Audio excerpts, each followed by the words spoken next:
Hello, nerds watching all over the internet. It is Thursday night, November 21st, and we're here for another exciting live edition of Wrestle Rewind. Yahoo! Another exciting Thursday. Yeah, you go do that. Another exciting Thursday night of all the cool things happening in the world of pro wrestling. We're talking matches, segments, OMG moments, in-ring debuts, returning legends, and much more. I am your host, Jose Casabona. I am also the host, the founder, executive producer, and content manager of the Ravens Flock channel. And on behalf of all of us, we appreciate all of you tuning in tonight. And joined behind the camera is the host of the Block Files, my tag partner for Wrestle Rewind, a man who puts in the hours behind all the videos on his channel every single week. Are you serious? No, seriously, I was pausing for a second. No, I thought of a really good one. Never in my entire life in 10 years have I ever felt threatened in a YouTube channel. Yeah, no, okay, I got nothing. No, you have nothing. Don't try that, Jose. It doesn't work with us. We all know Maybe, that. You're right. Jose, but at least my mic was working. No, your mic was plugged in. There's a difference. Mr. Juan Araz, everyone. Thank you for that fine introduction, Jose. Don't you ever forget the mister. Okay, that was lame. I'll try and do better next time, folks. Yeah, no, seriously, you wanted to use that old hat? Yeah, we get it. Tony Khan is a wimp. Water's wet. What do you want? All right, much like all our other shows, we are simulcasting on YouTube and Kick. Hit the subscribe and the follow button on the bottom right corner of your screen. Click the bell icon to enable notifications. Leave your questions and comments below. We'll answer as many as we can. And if you wish to go above and beyond to support the Ravens Flock, then you can become an Inner Flocker. For $4.99 a month, you'll have access to all the perks that comes with our membership. Juan, tell them. Well, for all the Inner Flockers we've got in our chat, and I know we have plenty, go ahead and show off those lovely membership badges and custom emojis, letting everybody know here that you are here to help rescue the Ravens Flock from the clutches of late-stage capitalism to become full-time streamers. Since 2013, we've been working hard to stay strong, making your voice our mission. The only thing standing in our way now is the fact we have to work 9-to-5 jobs just to survive. However, there's a simple solution to all that, and it just requires you find folks at home. I didn't do the Zoom like you didn't want me to. Take that. Just keep going. Keep going. Just support the Ravens Block by subscribing to us on our channel. Subscribe to us. Share. Why do you have to have your mouth open like bad Mr. Beast thumbnails? Don't do that. Just keep going. No! It's okay. It's my I'm allowed to criticize. It's called framing the subject. And then the subject does a gookie face. You're too easily distracted. Yeah, well, who could say, how can anyone hear you tell me that when you're not using the microphone? Take that. I can make a microphone joke about you, too. You know, I can easily do your job. Yeah, go ahead. Wow. Bye. Wait, you're serious? Bye. Oh. Bitch! What? Oh, I can easily do your job! With your help, we can, and we will succeed. Can you do this job, too, while you're doing that? Can ya? Can you? Can you do this? Can you ring the bell while I'm not here? Can you? No, you can't. You only think about yourself. You'll actually ring the wrong bell. You'll hit the wrong music. All right, You'll hit the wrong everything. All right, you prove your point. Did I? Did I really? Also, no one can hear you if you're not using the microphone. Because I don't want to let them hear me argue with you. No, it's not an argument. Because you would lose. With your help, we can and will succeed. You also get access to all the content, a special discount to our merch store, link in the description below, and you get access to all of us at Ravens Flock, your favorite motley crew of nerds, here to make your voice our mission by providing us your thoughts, your feedback, and your ideas to better shape the future of this channel to suit your tastes and needs. Hey, up in the chat, we've got Nikki Bella helping us hold it down in the chat. Thank you so much for that, Nikki Bella. We appreciate you here. We got Lisa Boo, Vicente Guerrero, and Mr. Quaker all up in the chat. We appreciate every single one of you guys. Thank you very much for being a part of our program tonight. But pray tell, Jose, why don't you tell everybody in the world exactly what it is that we do here on Wrestle Rewind? Well, here on Wrestle Rewind, while I'm not ganking and gooking in front of the camera, we review three of the most exciting pro wrestling programs in North America today. That is WWE's NXT, AEW Dynamite, and TNA Impact. Hey, at least I'm not completing the Young Bucks package by punching you in the nuts. You have no one to punch in the nuts to begin with. I am metaphysical to you, Jose. You cannot punch nuts that do not exist in your plane. No, but there are a couple of people out there whose nuts I want to punch because, like, okay, first of all, let's paint the landscape of where we are right now. Current events in wrestling. So right now, the WWE is gearing up for their final, for not only WWE Survivor Series War Games, which is next weekend, but they're also gearing up for NXT pay-per-view, their pay-per-view event for NXT Deadline, which is on Saturday, December 7th, over in Minneapolis, Minnesota. And TNA is also gearing up for their pay-per-view event, which is tomorrow night, TNA's Turning Point. Yay! And AEW have their pay-per-view event not only this Saturday with Full Gear, but also on Friday, December 20th for Ring of Honor's final battle in, I kid you not, Manhattan, New York at the Hammerstein Ballroom. The legendary ballroom venue that was used multiple times by ECW. Somebody's feeling insecure. We're going to get to that a little later when we get to the review. But you know what? Hey, you know what? They can be insecure all they want because guess what? We have a lot of things that Tony Khan doesn't have. We have integrity. We have honesty. We have charisma. We have presence. We have a personality. Yeah. We have a spine. We have balls. We have the ability to use a microphone without looking awkward. And we have energy. You're damn right we do, which is why we here at the Ravens Flock are proud to continue being partnered up with our friends at Glitch Energy. Glitch Energy's specially formulated Smart Energy Blend keeps you running strong all day long, just like the Ravens Flock, with zero sugar, zero carbs, zero lag, zero calories, and zero crash. And if you head over to glitchenergy.com, you'll see that they have a wide range of different flavors for their gaming energy blend for you to choose from. And be sure to keep this website bookmarked because you never know when they'll debut a brand new flavor for you. For instance, a couple weeks ago, they came out with their Smart Energy Blend, the Unbirthday Cake flavor, inspired by the VR game, by the video game Escaping Wonderland. Yay! Birthday cake flavored. Jeebus jumped up Christ, where did these people come up with it? And for those who are more inclined to the hydration line of Glitch Energy, they also dropped their recent addition to the line, which is called the blue rampancy. The blue rampancy. That's right, and it is blue raspberry flavored. And man, look at those eyes. Yep, you know what this is alluding to, right? Blue rampancy, blue lady face with red eyes. Do you not know the references, eh? Can you not tell? I don't know. It's kind of subtle. It's a little subtle. It's a little subtle there for you. It's a little too subtle. You sure? You maybe if you just like if you were to put like a ring to it, and just have it inside this big hollow ring, what's another thing that they call that? It's like what angels have over their heads. What are those again? What was it? Is it a hoop? No, not a hoop. Yeah, it's the video game franchise Hoop. Okay, so it's made popular by the Xbox and by Bungie Studios. Hoop, okay, and the ODST Hoopers, the Hoop Jumpers from. But go on, please. It's a Halo reference. It's a Halo reference. If you don't get it, then you're not enough of a gamer. But what you will get is the fact that the Blue Rampancy Revive line is actually, while it doesn't have the Smart Energy Blend, what it does have is an insane amount of electrolytes for you. You've got the key 4 electrolytes in here, along with specially formulated endurance blends that are ginseng powered, and have other proprietary formulations in it as well, in order to help keep you going. Just because it doesn't have the Smart Energy Blend built in doesn't mean these guys are going to keep you hanging high and dry, does it? That's right. There's more than one way to keep the human body going all day long. So why wait now? Go to glitchenergy.com, use our promo code FlockFuel for 20% off your purchase, and get your glitch today. Get your glitch on! Get the glitch on this bitch and get it with the Blue Rampancy and get the Mana Surge that we just got. The Mana Surge, and if you want to go extra, the Unbirthday Cake. We don't have the Unbirthday Cake yet, but the Mana Surge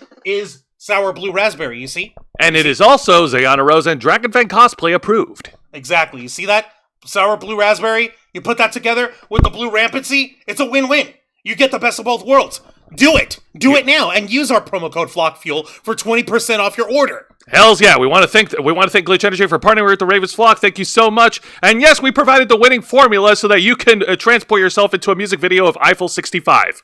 Dabba dee dabba die. Dabba die. All right, so we have a lot to talk about, and we have a lot to get through, so let's go ahead and get to it. But before we do, hello, Kurishi Rando-sama. Welcome to Wrestle Rewind. We appreciate you being here, Kurishi. And and what's his face? Mr. Quake was hollering it. It's Halo, dog. We don't know Hoop. You don't know Hoop? It came out on the Xbox 720. All right, buddy? You need to check yourself.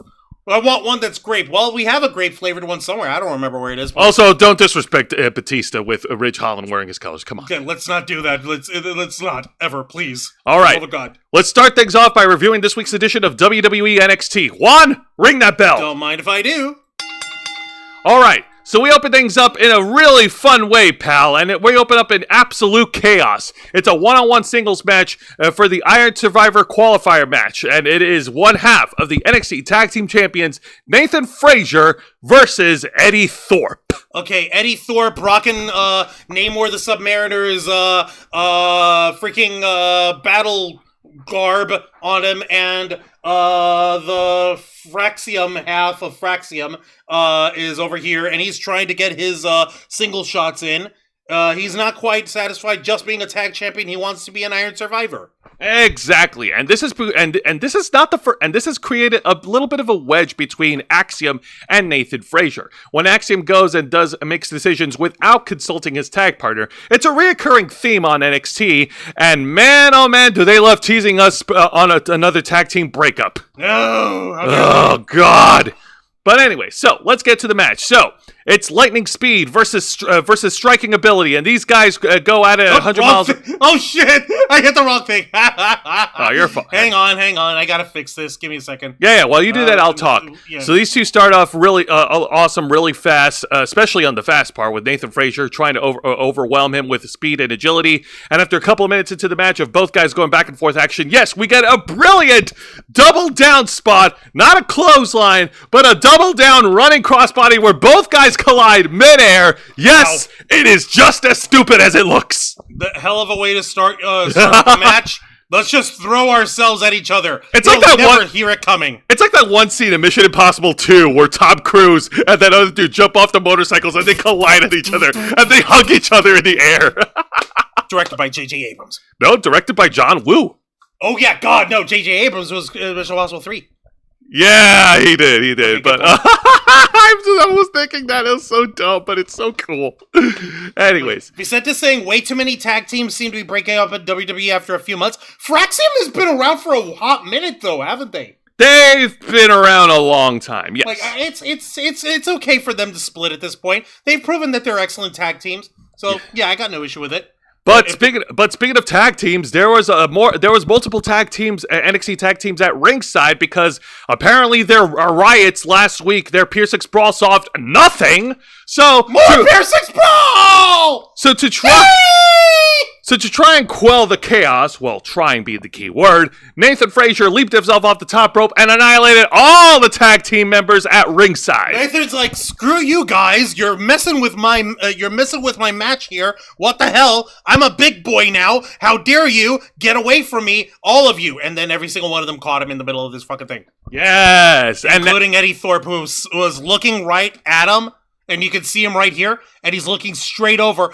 Nathan Frazier was going to overshoot this guy by a good, solid yard. Yeah. If it wasn't for the rest of these guys over here all smoshing against each other, Nathan Frazier would have fucking died. He would have died. Yeah, no. He would have been fucking killed. Yeah.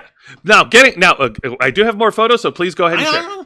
All right, now that the chaos has been taken care of, going back into the match, in the final moments of the match, Nathan Frazier was able to reverse a move and hit a suplex final cut to Eddie Thorpe in the middle of the ring before going to the top rope and seizing his victory with the Phoenix Splash to pin and win. Your winner and entering the Iron Survivor Challenge at Deadline, Nathan Frazier. Good for him. Maybe he'll get all this like, I'm a big boy insecurity shit, and he'll get it out of his system now. Nah, no time for that. We got to let the tag teams brawl again, because that's what happened after the match, because they just kept on brawling, and they kept on rioting. What is going on here? Oh my god, it's an unsafe work environment, Juan! Next thing you know, someone's going to rip out another person's hair, and it's going to look like a freaking tribble! Yeah, and then they're going to smash it on someone's desk, and Ava's just going to look at it like, what do you want me to do? That's what you signed up for. Oh, all right, next match. All right. Next match. And this is the exciting match of the night because it features the Dark Angel, Stephanie Vaquer, going one-on-one against Jada Parker in another Iron Survivor qualifier match. Nice. Tell me that she's got it going on. Oh, wait, and let me see over here. Vicente also says the midair double crossbody spot is indeed dumb. About as bad as countering dropkicks with a dropkick. Johnny B. Bad versus Brian Pillman did that 4 times in one match back in WCW. I think that was back in the early years, back in the early 90s. Yeah, where Johnny B. Bad was a thing and Brian Pillman was under a yellow mask. Oh, you're shitting me. Yeah, he was wearing a yellow dog mask, and at one point he yelled into the camera saying, Johnny, don't be bad, Johnny, be gay! I gotta show you the clip sometime. Yeah, no you won't. I will. Yeah, you won't! So, so thankfully, nothing that crude happened in this match, but this match was still pretty baller. Let me talk about it. Both these ladies are excellent fighters, especially Stephanie Vaquer. Her reputation is well documented. Indeed. So these guys start off white strong with white hot with several strikes against each other. I do have other pictures of the match, by the way. I'm getting there. Give me a second. I'm doing. You're doing last minute stuff? No, I'm doing maintenance over here. Oh, maintenance. Sure. Okay, yeah.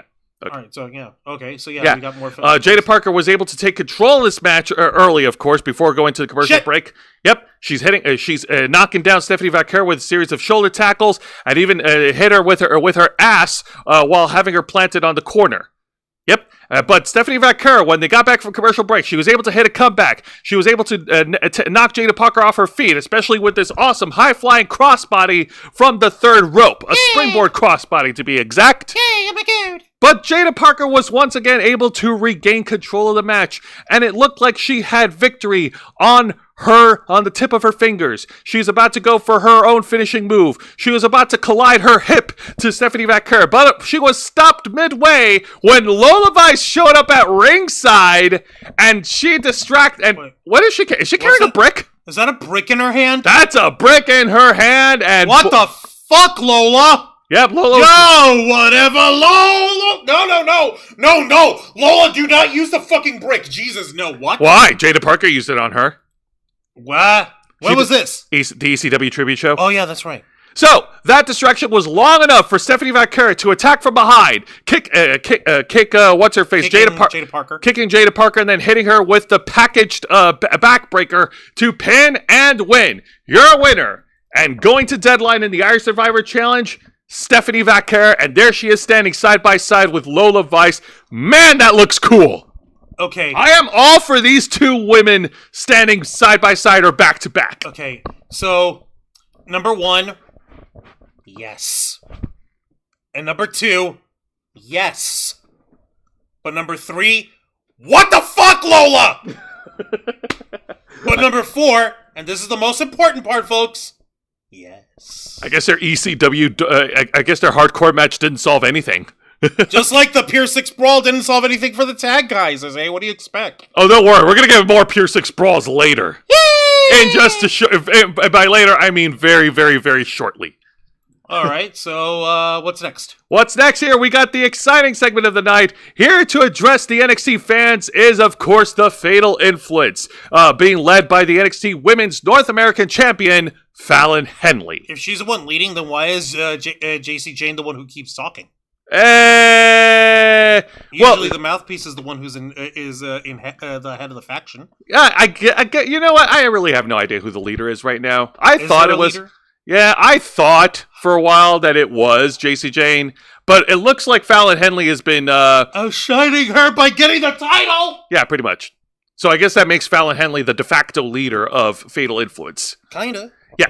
So These women got on the mic, and Fallon Henley addressed the fans that she is issuing an open challenge for the NXT Women's North American title next week. She's wondering who's going to step up. So we roll out the red carpet, and even though we don't have the picture of them brawling, these women be brawling. See, Jasmine Nix and JC Jane went brawling against Lash legend Takara Jackson, Nikita Lyons, and Adriana Rizzo. Okay, so the two ladies of the metaphor, Nikita Lyons and Adriana Rizzo, and Adriana Rizzo's in the background over there, jumping over Nikita Lyons. Was that her trying to attack Nikita? Yes, it was. God damn because we got some unfinished business. You know, it ain't over till we say it's over. Yes, you gotta understand. You gotta get this man's stereotype up in here. You gotta give a manifest of the whole thing. And why would she pick on Nikita Lyons over there with the North American Championship is in the ring? I mean, because Adriana Rizzo still has a grudge with Nikita Lyons. Pop it and poopy! And you'd think that'd be enough. You think that this would be enough for Fallon Henley to go ahead and just try and slither away like, okay, while nobody's looking, I'm gonna just peace out and sleep this night off like a bad hangover. Oh, but don't worry, champ. We got someone for you who's ripe and ready. Why are you calling Tatum Paxley ripe? Is she a piece of fruit to you?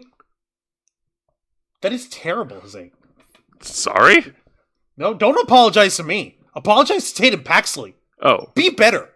Okay. How dare you be so misogynistic? Okay, my bad. We got someone who is ready to kick your ass. See, that's a little better. There we go. Now, while Tatum Paxley is ripening... Asshole! So Tatum Paxley attacked her from behind. She hit her weird finishing move. I don't know what to call it. Juan, you saw it. I saw the move and I was like, whoa, what the fuck is that? It looks cool. Yeah, I don't remember what it is. And Tatum Paxley has set herself up to be the next challenger for the NXT Women's North American title next week. And apparently she has the backing of everyone at Chase U to support her. I'm sorry, but that's just so strangely framed. Knowing that, okay, what? Hey, I'm all for university students to back up goth girls, okay? So am I. Goth girls being backed up by university kids is always fun. But at the same time, these guys have nothing to do with these two ladies. At all. I know, the camera just cut to it. It's just so weird. It's such a weird camera cut. No. It's like, it's supposed to be like the focus is obviously Tatum Paxley hoisting the title and like standing over Fallon Henley's broken, beaten, battered body and all that. But the Chase U guys in the back of it all just kind of takes me out of it. That is such a weird choice. I know that you guys have people in there as part of the crowd.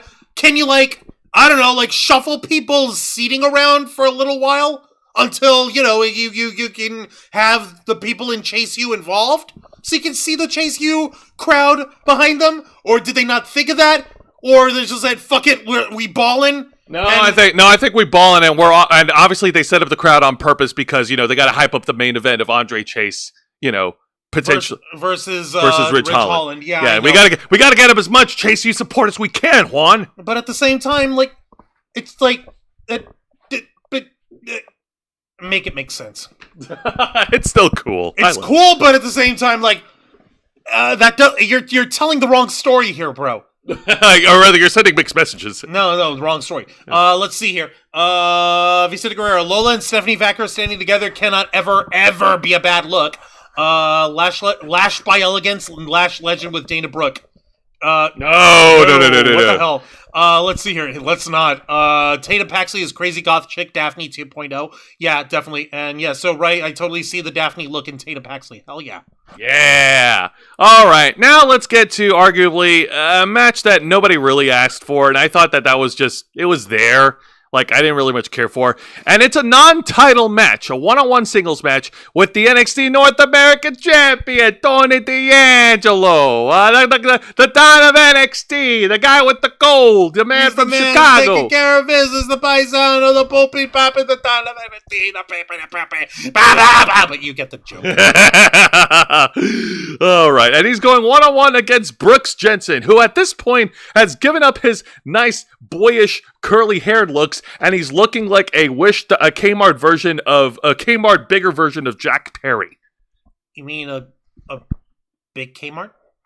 Yeah. No, the big Kmarts. The big Kmarts. Yeah, he looks like Jack Perry's giant stunt double. Ow. All right. Tell us about the matches. All right. So Tony D'Angelo right now is feuding with Shawn Spears, and Shawn Spears is forming a new faction to take on to the D'Angelo family. So, and in this match, he's taking on Brooks Jensen, who is Shawn Spears' student or understudy or protege, whatever you want to call him. And there's really not much to say. I mean, the match was average. It was only like 5 or 6 minutes long, and Shawn Spears tried to provide support from ringside, but that was to no avail. Tony D'Angelo was able to hold off against this hairy-duded fuck, and he was able to hit him, and he was able to plant what's-his-face, Brooks Jensen, with his Farouk Spinebuster to pin and win. Your winner, Tony D'Angelo. Like I said, there's really not much to say about it. And then after the match, Shawn Spears tries to go into the ring. He tries to go for a gentleman handshake with Tony D'Angelo. And then Tony D'Angelo was attacked from behind from Brooks Jensen, who went right after the leg. Dicks! Very much dicks. And, oh my God, trim your fucking beard, Brooks Jensen. Jesus, why can't you go bald like Bull Buchanan? No, please. No, don't go bald like Bull Buchanan. I would rather see him look like... It was not by choice, Jose. It was not by choice. Oh. Yeah, let's. Well, no. Okay, fine. All right, well, fine. We'll ditch the Jack Perry look. It looks weird on you. Yeah, at least or cut it down to a goatee or just mustache mountain. That shit. I don't fucking know. But the match itself, you said it was like it was kind of a nothing burger match. It was a nothing burger match because because it was just a regular one-on-one match. It was non-title match. So no stakes. Just I'm gonna fight you now. I mean, it's gonna continue the story between D'Angelo and Spears, but that's all it is. And Brooks Jensen was just cannon fodder to the Italiano here.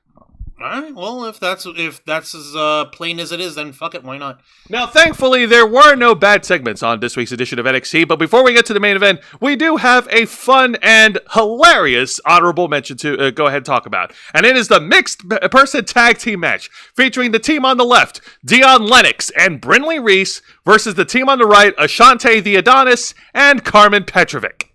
So, okay, what? Okay, so they're doing this silly, ridiculous romance angle between Ashante and Carmen Petrovic. Ashante's been trying to make a pass at Carmen a couple of times, but Carmen was having none of it. And then Carmen and Brindley joked about, like, hey, why don't we pair each other up and do like a not a double date, but like a mixed tag match, and let's see who the better team wins.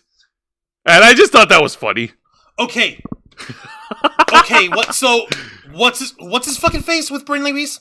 What's his Dion Lennox. Dion Lennox. Okay. Yep. Who, by the way, is a former NFL player. He used to play for the LA Rams. Okay, so these two's crazy idea to try to help these two go out is to challenge them to a mixed tag match. I guess it's just such a weird state of affairs. I just thought it was funny. I laughed at it. What? Oh boy, it was a fun match. Brinley Reese showed off a lot of her wrestling chops. She's getting much better at the ring. Oh, good. But unfortunately, thanks to some chicanery from Ashante the Adonis and a distraction from done to Brinley Reese, Carmen Petrovic was able to seize the opportunity, hitting a beautiful, devastating roundhouse kick to pin and win. Your winners, Ashante the Adonis and Carmen Petrovic. So, thanks, Brinley. You're a real great friend. Good fucking lord. Are you kidding me? That's I don't what? Thanks for the fucking the double date whammy over here. Thanks for jobbing for us, pal. Actually, that's a good one. It's a double whammy. Ow. I hate that works. Nice job, Juan. Don't touch me. All right. Now let's get over to the main event. And this main event has major deadline implications. Quit saying that shit. No, because Matthew Raywalt is made it a thing. No. Rainwalt's a dummy. All right. It's a one-on-one number one contenders match. Andre Chase goes one-on-one against Ridge Holland. Whoever wins will challenge Trick Williams for the NXT Championship at Deadline. However, If Andre Chase loses, then Chase University is forced to disband. Oh man, oh man, oh man. Oh, this one's gonna hurt. This was really gonna hurt, Juan. I don't think I'm ready for this. Neither am I. Let's just do it. All right. So Andre Chase wastes no time. Oh yeah, but joining the commentary team, of course, is the NXT champion, Trick Williams. I like it. I like it. Oh yeah, man. Dog. God damn it, Booker. Pay attention to the show. It's kind of hard to pay attention with Trick Williams right next to you, man. Oh yeah. You don't believe me? Ask Lad. I like it. All right, so getting back to the match. So Andre Chase wastes no time and starts laying in the right-hand punches onto Ridge Holland, going straight for the assault. Of course, Ridge Holland was able to fight back and tried to at one point go for a powerbomb, but Ridge.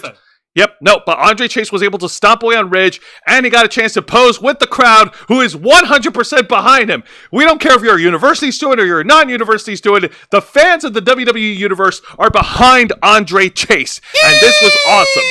But when we got back to commercial break, Ridge Holland was able to take control, and even at one point, he even tried to grab a steel chair, tried to cheat, and then the referee took the chair away. I'll get to that. Ridge Holland then took Andre Chase to Dick Kick City before hitting him with the Rampage, and just as the referee was about to count to 3, Duke Hudson stops the referee and saves Andre Chase. You're shitting me. I'm shitting you not. And then both Duke Hudson and Ridge Holland brawl with the referee down, but unfortunately, it was Ridge Holland who got the better of Duke, as Ridge Holland was able to ram Duke Hudson through the freaking wall thingy. Ow. I'm going to call it the Braun Breaker wall, because Braun Breaker speared Carmelo Hayes through that shit. You'd think they would have it fixed a little bit more sturdy after that. I know, right? I know, it's so weird. What is it with people in hollow walls these days? No, what's with these guys and not building things to last? I mean, like, it's almost like they built that structure to have a breakaway point. I mean, come on. No, that's a silly idea. Why would no one would ever do that? And Thea and the brave and courageous Thea Hale barking back at Ridge Holland, yelling at her, and she's yelling at him. Sorry, I almost confused him with a her for a second there. Because he's a bitch. Yeah, that's true.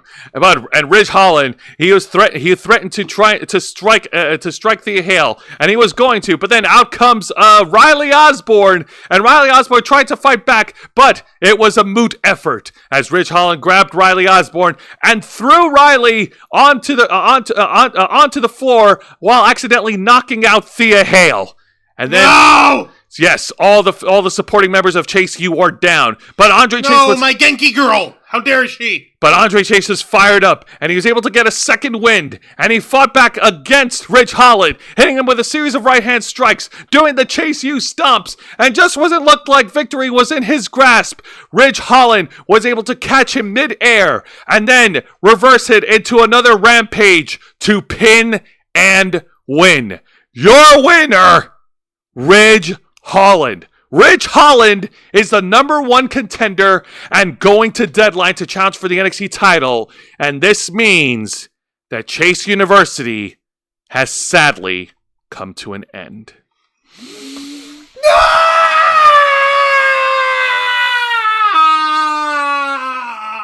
It's really sad.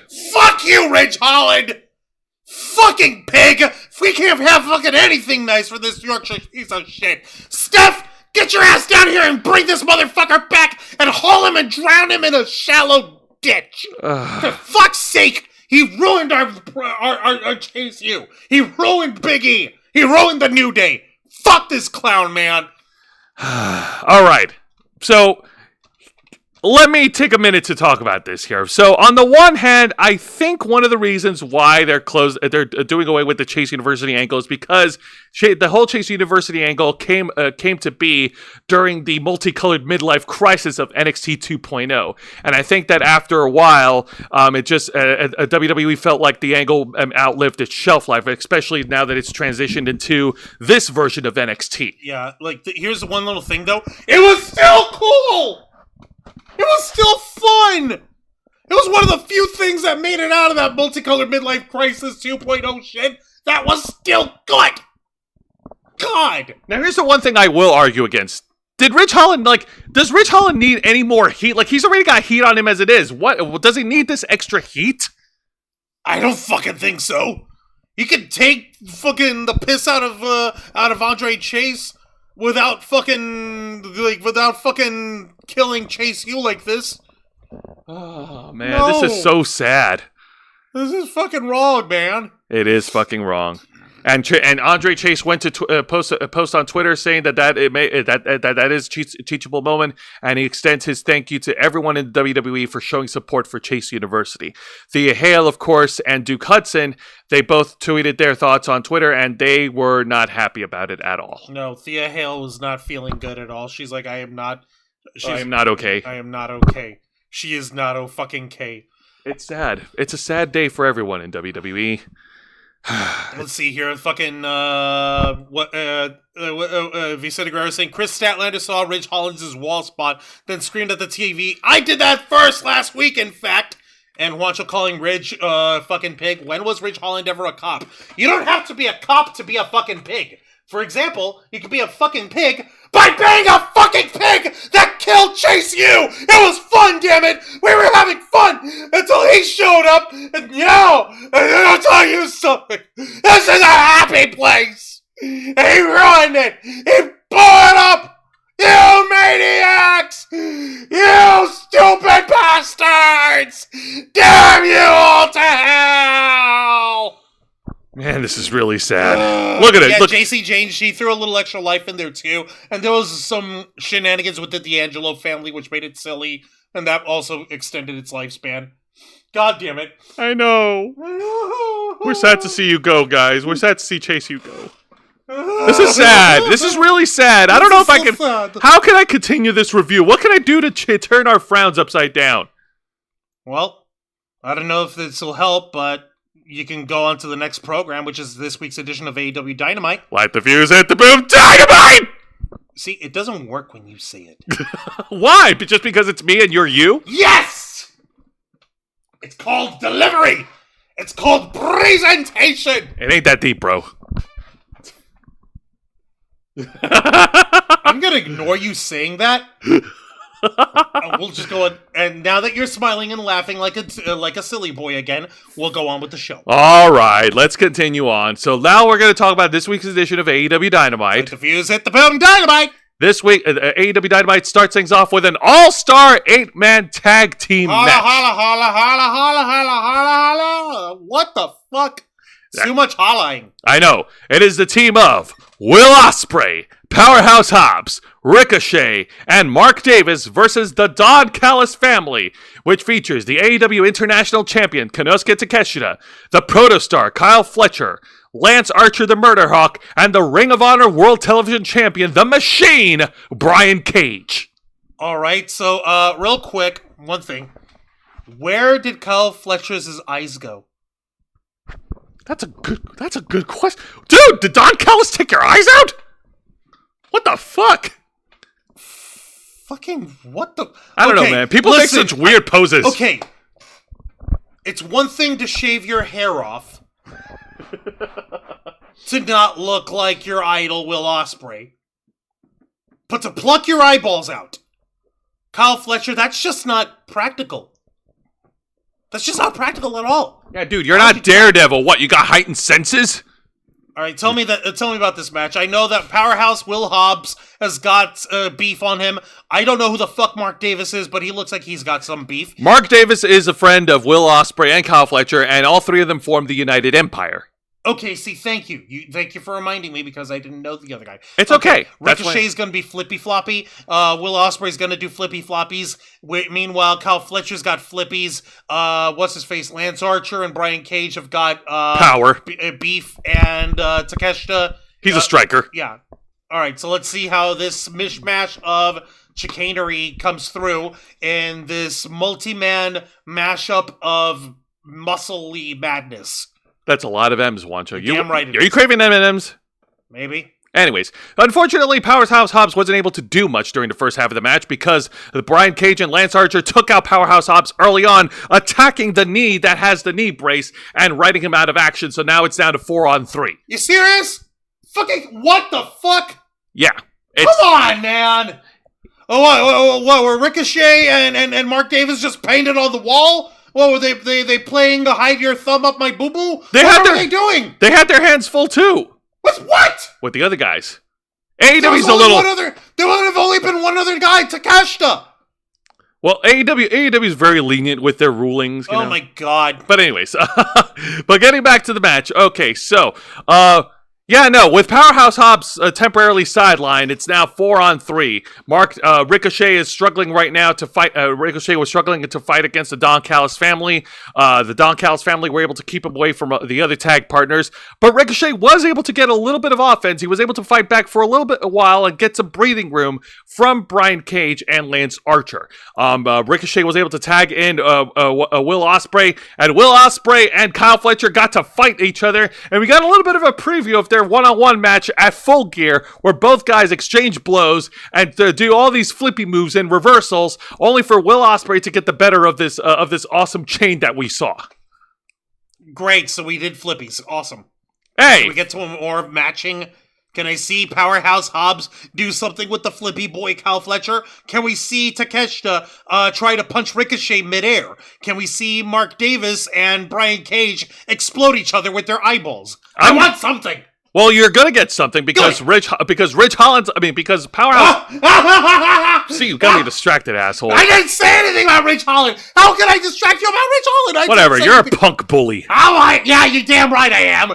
It's called I'm the fucking heel commentator in this fucking racket of yours. I get on with this shit. So Powerhouse Hobbs, the stubborn mule that he is, returned to the match, literally hopping on one leg. Well, not exactly hopping, but he was still hurt, but he demanded to be back in the match, damn it. So he got the tag, and Powerhouse Hobbs laid waste on all the members of the Don Callis family, even hitting a beautiful double clothesline on both Lance Archer and Brian Cage. All right. And then everyone got a chance to hit their finishing move in the middle of the ring. Powerhouse Hobbs hits the one-arm spine buster on Brian Cage. Lance Archer hits a chokeslam on Powerhouse Hobbs. Ricochet, Mark Davis and Ricochet were able to hit their moves. Will Ospreay was able to hit was trying to hit the hidden blade, but Kyle Fletcher was able to duck out of the way in time. So that was weird. After all the back and forth action, after all the back and forth chaos, it was Will Ospreay who was able to pick up the win by pinning Konosuke Takeshita in the middle of the ring. All right, your winners, Will Ospreay, Powerhouse Hobbs, Ricochet, and Mark Davis. Yay! Okay, cool. I apologize. It's not as good as I told it because there was 8 people in this damn match, but it was a fun opener. Okay, cool. Well, everyone got their shit in. No one was made to look bad, and everyone was made to look like they're all superheroes. Okay, so a typical starter for an AEW match. Of course. And now let's get over to the exciting match of the night. And this was a one-on-one match that happened later on in the show. And it's Darby Allin going one-on-one against 1/3 of the AEW World Trios Champions, Claudio Castagnoli, representing the Death Riders. Sorry, can't call them the Whitepool Combat Clan anymore? No, I think they changed that name on purpose so that people can stop calling them that. Remember, Juan, we got spies from AEW watching our show. Hey, if they're watching, then maybe they can watch this. And also they can watch this. Wait, hang on. Let me give you some support here. There you go. See, thank you. Yay! It's a trifecta of middle fingers. Yay! And more importantly, hey, if Tony Khan's watching, you want me to start playing nice? Throw me $6 million. No, make it $7 million. I gotta put in for my kid's future. Nice. So Darby Allin versus Claudio. Of course, a typical David versus Goliath match. Claudio Castagnoli and Darby Allin got to show off a lot of their super cool spots during the match. Darby Allin, of course, is a daredevil by every bit of the name. He goes for that heat-seeking suicide dive tackle onto Claudio Castagnoli at ringside, not once but twice, knocking him off his feet. But Claudio Castagnoli was able to regain his footing. Both these guys are brawling at the top of the turnbuckle, and Claudio hit a beautiful gut wrench, avalanche gut wrench superplex from the second rope. Fuck indeed. Darby Allin went flying all across the other side of the ring. It's amazing. Well, it's not really that amazing when you consider how tiny Darby Allin is compared to Claudio. Yeah, he's like Rey Mysterio size. Kind of. Well, if you scale them in comparison, when you look at it in perspective. Yeah. When you consider that. So Claudio Castagnoli continued the punishment, and he hits a big swing on Darby Allin at ringside, where he swung Darby Allin next to the steel steps. Next to it, or swung him into him? Swung him into it, like he did one rotation. Sorry, he did one rotation, and then he swung him into the steel step. Sorry. For fuck's sake, say that part, Jose, for crying out loud. Dear Lord. And then we get to the announce table spot. Well, sort of. Both these guys are fighting at the announce table. Claudio Castagnoli hoists Darby Allin up in the air with over his shoulders, and then throws him at the timekeeper's table. But the table does not break. Wait, the timekeeper's table? The timekeeper's table. The table does not break. Darby Allin tumbles over off the table onto the floor, and the black cloth that's on the table is like draped over Darby Allin, and they showed a camera view where it looked like Darby Allin was taking a nap under the blanket. How cute. It is adorable. But Claudio Castagnoli is like, "Wake up, bitch!" Throws his ass into the ring, and then hits him with a really devastating lariat to pin and win. Your winner, Claudio Castagnoli. No! Boo! How dare you! Boo on this man! Boo on you, dude! Boo this Swiss sucking suck! I gotta say... Guy!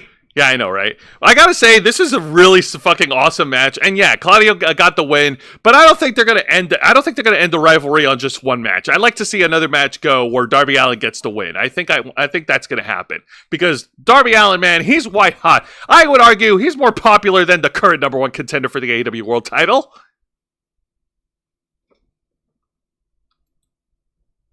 Don't tell me. We have to continue, don't we? Yes, we do. But thankfully, it's an exciting segment. Don't worry, Juan.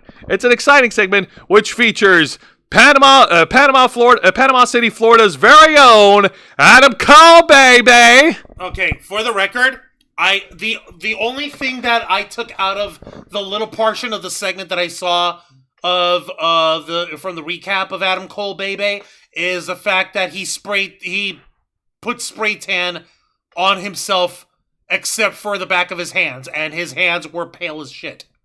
And yeah, that was kind of weird. And for some reason, the camera made him look orange, like bright orange. Like that it's a fake spray tan, but for fuck's sake, man, that is a really bad fucking tan that he's using. Listen, Adam Cole, from one pale dude to another, embrace your skin. It's okay. There's one thing to be pale, but there's another thing entirely to be pale and have no definition in your body. You at least have got biceps, for fuck's sake. Well, I don't want to toot my own horn, but yeah. Toot toot. Toot. But anyways, enough about me. Let's talk about Adam Cole, baby. So Adam Cole, baby, gets on the mic and cuts a promo. He first expresses his disappointment at losing his match last week, so he won't get a chance to fight MJF. But he praises Roderick Strong's victory over Lance Archer because Roderick Strong gets a chance to destroy MJF this Saturday at Full Gear. And just as he continues, he was Hold on, is this Saturday? Yeah. Like, hold on, in 48 hours this Saturday? Yeah, Saturday, November 23rd. God, where's the fucking time? I know, it's weird. No, this fucking hurts, man. God damn. But then Kyle O'Reilly interrupts the proceedings, and he tells Adam Cole that the fixation with MJF is tearing the friendships apart, and it's putting good people who don't, in the way that don't deserve to be harmed.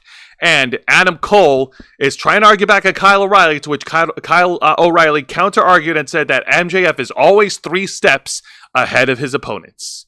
And he wants Adam Cole to move on so that this doesn't drive a wedge in any of their friendships.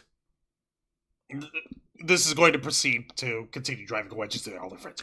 I believe so, yeah. And this was really good. This is just one half of the package of the Adam Cole MJF shit, because MJF shows up later in a separate vignette And he cuts a promo on Roderick Strong. And he cuts deep into Roderick Strong, calling him trailer park trash on how he calling Roderick Strong trailer park trash. How he grew up in Tampa, Florida, in a trailer park with his mom and his dad, and his dad threatened to shoot his mom. Okay, really? Yeah. What? And then he finished it. Where is this coming from? Yeah, no, he went really deep on Roderick Strong, and he says that when I beat you, and then after I put the beating on you, so I'm going to beat you so badly that you'll wish that your father didn't threaten to shoot your mom and shot you. Okay. In fact, wow. no, I'm going to find the exact wordings, because that shit was fucking off. Oh, my God. Oh my God, no, what the dick? Oh, what the that is such a dirty fucking thing to say. Jesus Christ. Also, let's see here. Keep them talking, go on. Let's see. What are their faces? Look at Pauge or Sheamus. I think Mr. Quake meant Paige and Sheamus. Let's see here. Now I need to hit weighties. Now I need to hit the weights. AEW lacks direction. Let me take a look over here. Jose, and someone in the chat named Kay Lee in here. Hey, up there, Kay Lee. Welcome to Wrestle Rewind.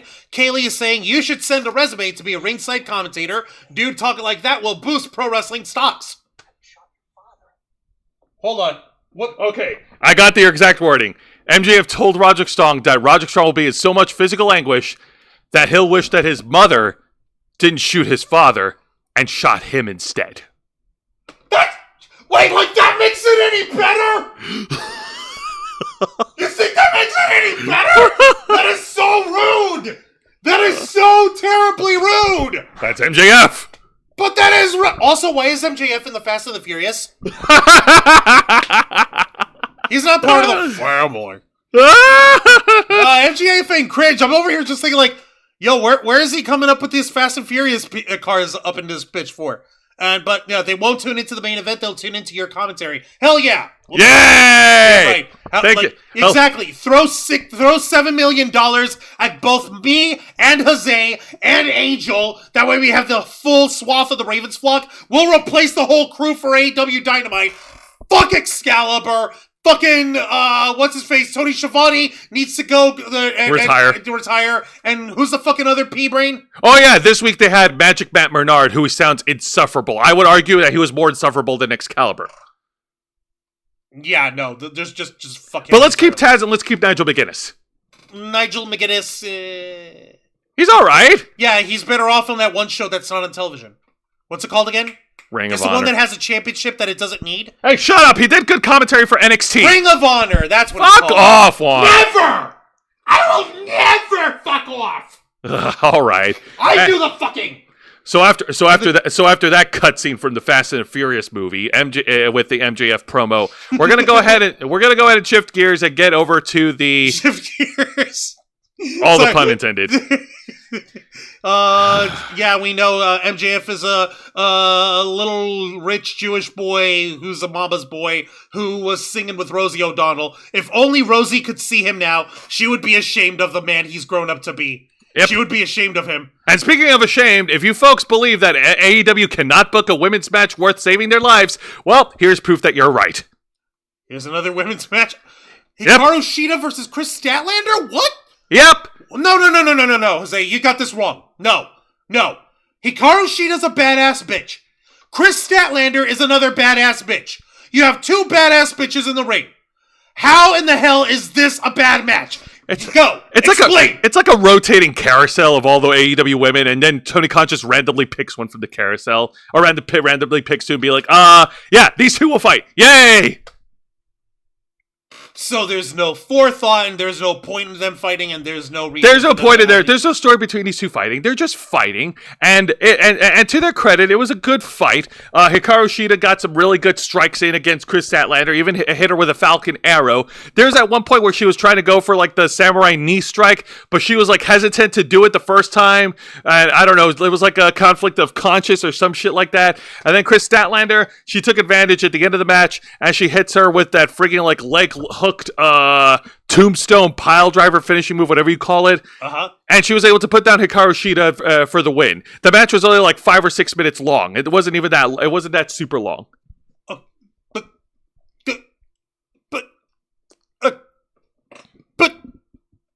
And then after the match, I don't have a picture of it, thankfully, but after the match, we got the presence of the champ, Mercedes Moné, flanked by what's-her-face, by Camille, who is in an arm brace, so she's injured. So much for your bodyguard. And Mercedes Moné got some heat from the town of Reading, Pennsylvania, by bragging. I'm the only greatest champion of TBS champion of all time. She bragged about how the Boston Celtics are better.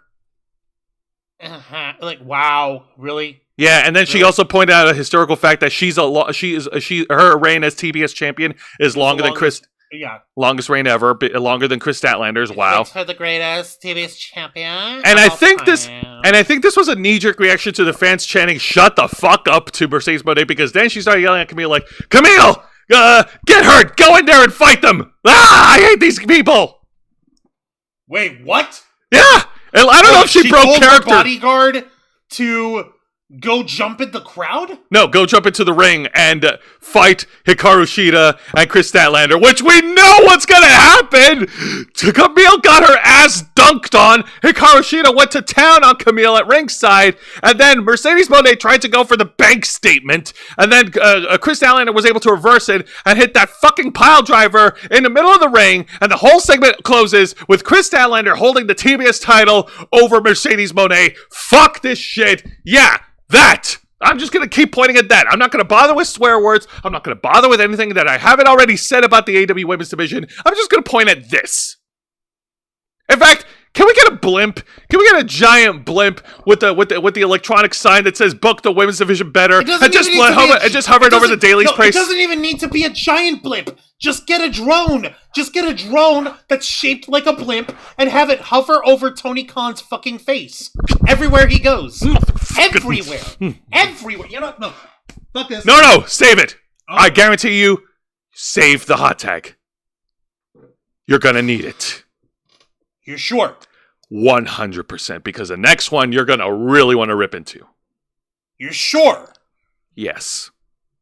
You're sure? I'll bet your glitch energy that I'm sure.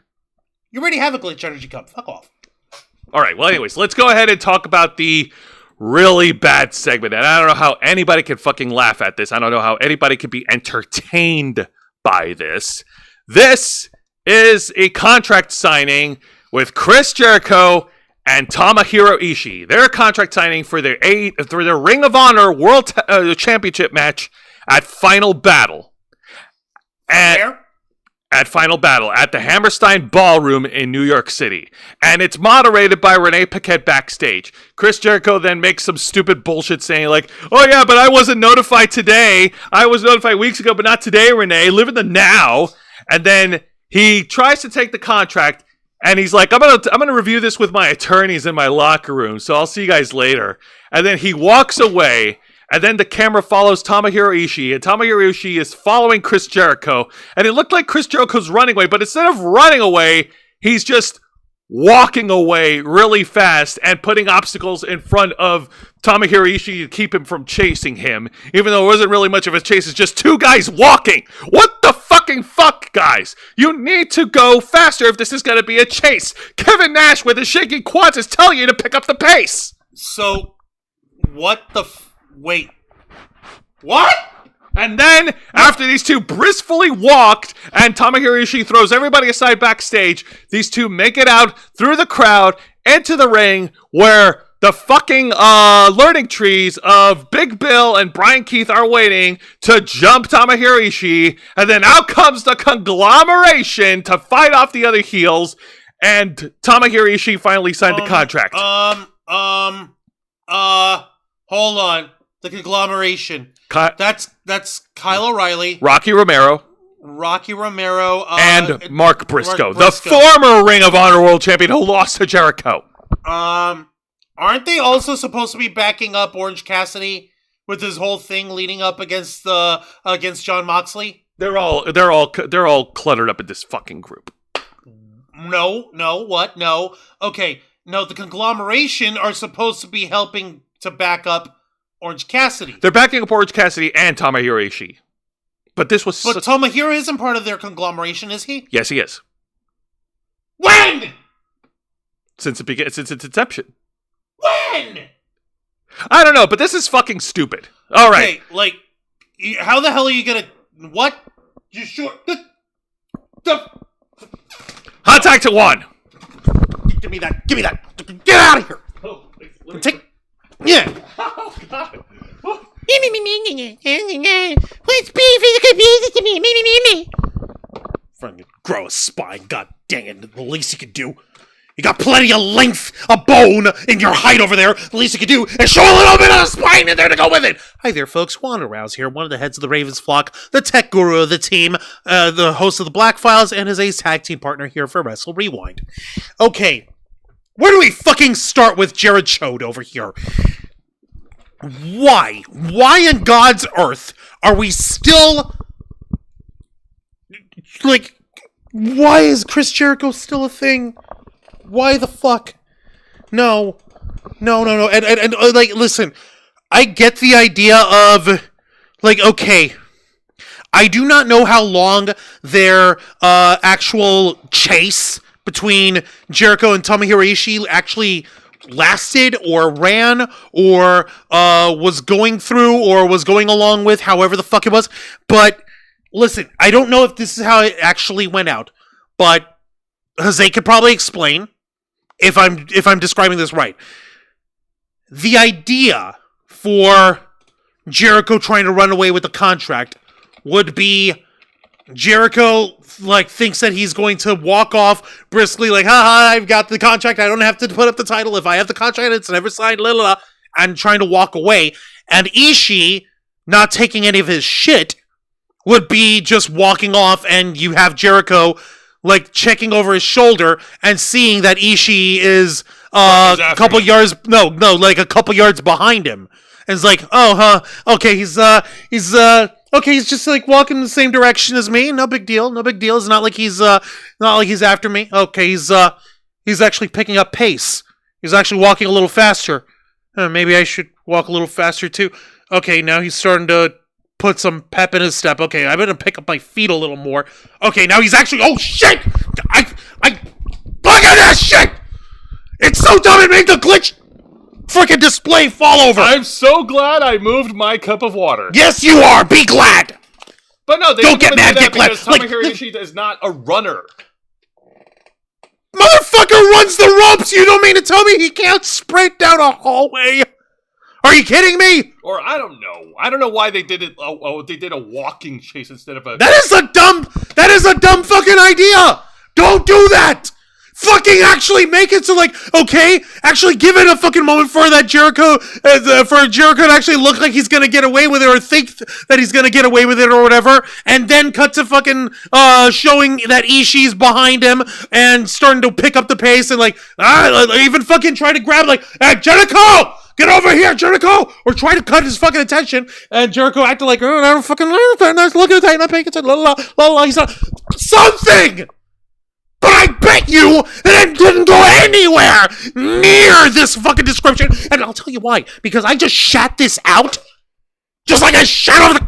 And I tell you right now, that me shitting out this idea is 10 times better than what the fuck was put on air! And I know that it is, because I'm the one who fucking did it! Tony Khan doesn't know how to fucking write shit. He doesn't know how to fucking book shit. Jericho's got a fucking ego the size of the Empire State Building, and he's got too much of his own fucking stroking his shit. Tomohiro Ishii, the poor fucking bastard, has no business getting in the ring with this fucking lardo son of a bitch over here. And the Ring of Honor Championship is devalued to the point where I would rather see Ishii fight against Tegan Knox for the 24/7 championship that was thrown in a championship belt in a trash can a year ago, and then she went ahead and joined the Wyatt Six and all this other crazy shit. I would rather see that. I would rather see that shit. But we're not allowed to have nice things, are we? Not where the best wrestle. No. We're not allowed to have nice shit. We're not allowed to have storytelling that progresses and is logical and has definitive points where you can still jump into the story even when it doesn't feel like you are understanding enough of the background of these people to be able to get emotionally invested into their fight. No. We're not allowed to do that. Not where the best wrestle. And this isn't even for AEW programming. It's not even for AEW! It's for fucking Ring of Honor! Like, look at this shit! Look at this butt fuck! Look at this butt fuck! Look at this ugly ass, disgusting ass of a logo! Seriously. It's disgusting to the eyeballs! Tony Khan needs to fire whoever designed this. His graphic designer needs to get butt plugged. And Tony Khan needs to get laid, for fuck's sake. Oh yeah. How many fucking times have I said it? Tony Khan's a sexist dweeb. Ring of Honor is completely devalued and worthless, which is why Warner Brothers isn't even gonna give them the time of day in order to fucking put any fucking investment into Ring of Honor and AEW's fucking money sink. Fuck you, Tony Khan. There, tag. Okay then.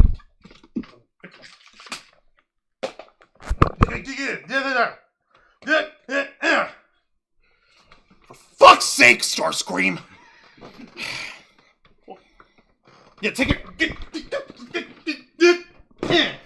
Fuck your butt cushion. Well, at least you were kind enough to fix the glitch building. Where's your hat? Oh yeah, that's right. It's right behind you. Yeah, that's what you get. God. Ugh. But yeah, it's not even for AEW programming. It's all for Ring of Honor Final Battle. And yeah, this screams insecurity because I refuse to believe that it's just a coincidence that Ring of Honor is hosting their pay-per-view event at an ECW venue just 1 month after NXT hosted their show at the 2300 Arena. At the original ECW arena, and where they completely mopped the floor with AEW in the Wednesday Night War. Yeah. So, yeah, no, this is more than just a coincidence. And, God in heaven. but thankfully, we do have an honorable mention, and I did send it to you. And I did send it to you recently. That was the last minute thingies. I didn't get a chance to download it, but I'll get it in a second over here. All right. While getting that, Vicente in the chat is over here saying crazy stuff. Let me see. For a heel, Chris Statlander sure showed a lot of love for Hikaru Shida. LOL, Mercedes Money writing Chris Statlander's back while trying to hit the bank statement. Yeah. I'm sorry, but Mercedes, I don't know if you remember, you're kind of small. You're kind of a miniature lady in relation to the size of fucking Chris Statlander. That's why this fucking storyline doesn't make any fucking lick of sense, because Mercedes Money is about the size of a fucking Barbie doll. Yeah, pretty much. Now, that being said, we just do... as much in-ring ability. Now, that being said, before we get to the main event of AEW Dynamite, we do have an honorable mention, and it is the in-ring debut of former WWE World Champion Bobby Lashley in a 2-on-1 match where Bobby Lashley absolutely decimated two Ring of Honor original wrestlers, Joe Keys and Cheeseburger. Yes, what? There is a Ring of Honor wrestler who's named Cheeseburger. He's actually very popular with the fans. What the fuck? No, what? Yeah. No. His name is Cheeseburger. Hang on. What the fuck is this? No, my God, there is a fucking wrestler named Cheeseburger. Oh my God. Oh my God. Oh my God. Yeah! Oh my God, you poor thing. Oh my God, you poor bastard. He got rocked by Bobby Lashley. No, I mean, he intentionally has his name as Cheeseburger. Yeah. Why? Why? I don't know, man, but the fans love him. Why? Why? Why? Why? Why? Let's try to...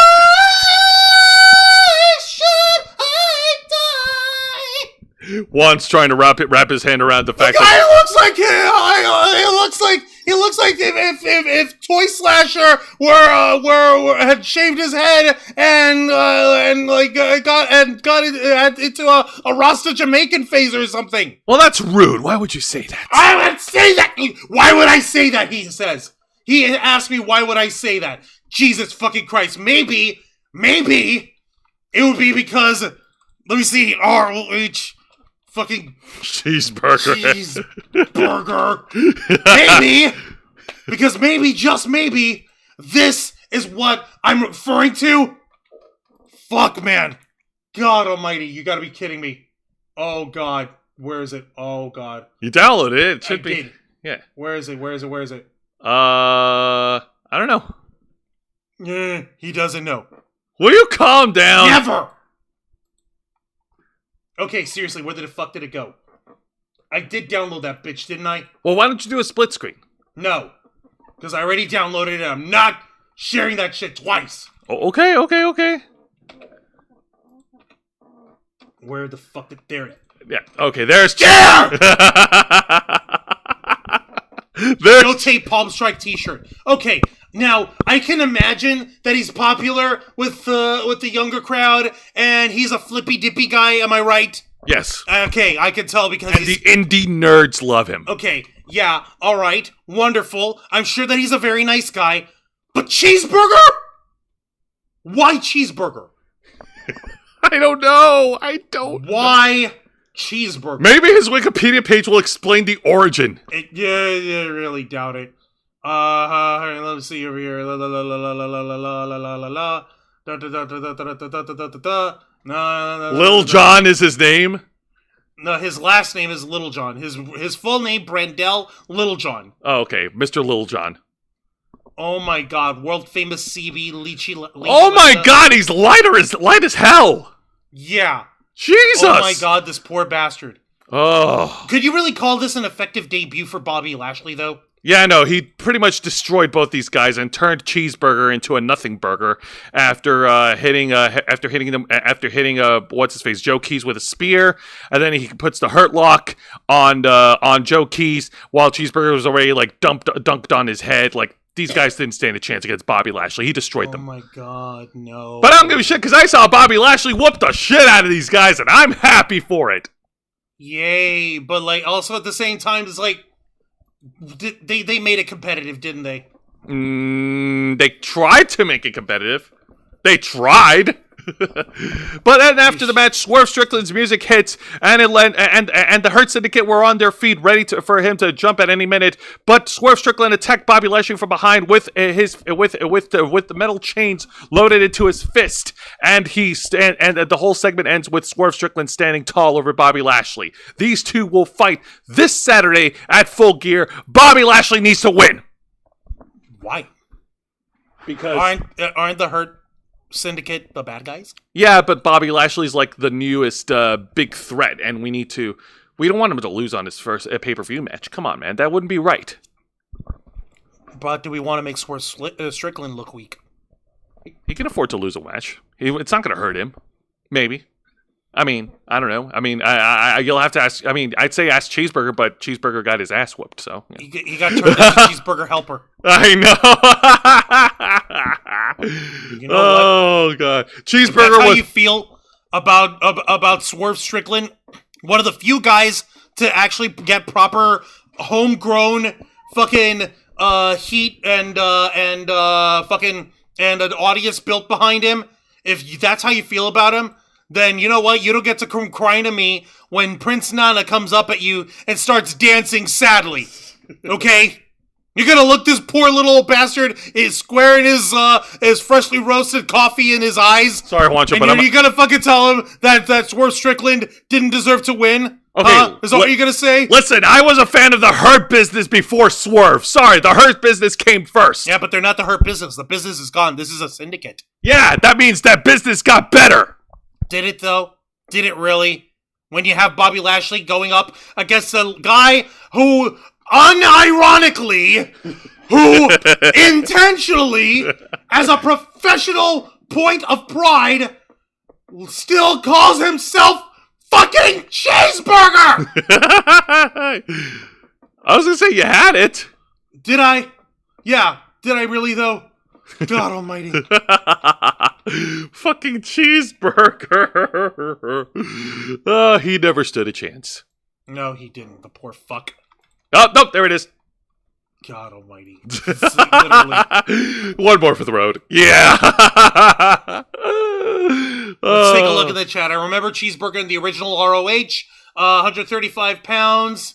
But the guy is a badass high flyer. Bobby Lashley's looks bigger in muscle. In pre-con, Ring of Honor Cheeseburger had a tag team called the Brutal Burgers. His partner, Brutal Bob Evans. Cool, I guess? No, hold on. Is it? Yeah. No, Bob Evans is also the name of a restaurant. Oh, fuck off. Oh, god damn it. Oh, my God. God damn it. The jokes write themselves. I get it, but also what the fuck? Ha ha, how cheeky. Let me take a look. I forgot about Cheeseburger. Moose comes from Ring of Honor. Cheeseburger was a band too. Remember Super Jail? ROH was on ABC 7 DC Baby. I thought he was a jobber as well. There was a band. There were two Super Jail. Kevin Durant. Leon Ruff has muscle. Does he? Okay. Black Spike Dudley. Goldberg vibes. So a jobber match. Let's see. Smart move by Swerve. I mean, much as he is a bad motherfucker, it was smart to use a chain against Bobby Lashley. Yeah. No, that's the only way you're gonna take down a massive muscle like Bobby Lashley. This poor Cheeseburger guy, though. I mean... God. Yep, sorry, this burger got devalued. Anyways, now let's get to the main event of this week's AEW Dynamite. These two men who used to be part of a faction that has a particular name are going to be fighting against each other. And now they're on opposite sides. I'm not saying it. Nope. Oh no, Jose. I know. If I didn't say it, it's not going to happen. Are you sure, Jose? You sure about that? You trying to say that this match... These two used to share a common bond. And that bond made them what? Would you say that they were close in this bond? Would you say that these guys were pretty well acquainted with each other? You're not going to get me to say it. Are you sure? You're not going to get me saying it. Sure, no one. You're going to have to say it. Oh yeah. Yeah. Yeah, you invoke it, not me. Well, I don't mind if I do. Look at this. You know what? How do we They're closer than brothers. And I get to fight each other. It's just like no matter what, let the games begin. No matter what, may the best man win. No matter what, go in there together. No matter what.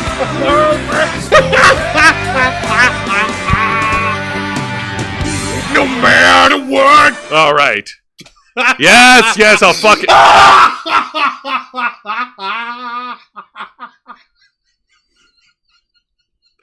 While Juan's getting his yucks out of the way, I guess, yes, let's address the orange elephant in the room. Yes, these two were best friends, and now they're fighting each other because Wheeler Yuta turned on him, and now the one-third of the Ring of Honor World Trios Champions, Wheeler Yuta, goes one-on-one against the number one contender of the AEW World title, freshly squeezed Orange Cassidy.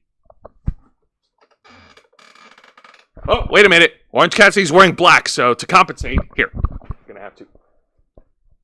There. Now you're wearing black. Thank you. Okay, now give it back to me. Rude! Ugh. It's a thumb, Jose. It doesn't know anything about manners. Yeah, you're right. Anyways, so these two guys are absolutely amazing in this main event. Really good. They were telling a really good story. Wheeler Yuta, of course, is brutalizing Orange Cassidy, trying to soften him up before his main event encounter against Jon Moxley, and taking a lot of liberties at ringside, with the, at the referee's discretion, of course, with these two guys brawling at ringside. Wheeler Yuta and Orange Cassidy continue their fight in the ring. Orange Cassidy and tries to hit a comeback. He hits his lazy drop kicks. He does the tornado DD, the satellite DDTs, and then Wheeler Yuta actually catches Orange Cassidy and then hits him with a devastating suplex, but only able to get a 2 count. And then at one point, Wheeler Yuta actually executes a really brilliant submission move where he catches Orange Cassidy in like a tombstone position and then locks his legs in and does like a tombstone like submission like clutch. It's actually really innovative. I like that. Yeah, it's actually cool. It's neat. Okay. Yeah, no. And then you'll have to excuse me. There's something that you have to understand, Jose.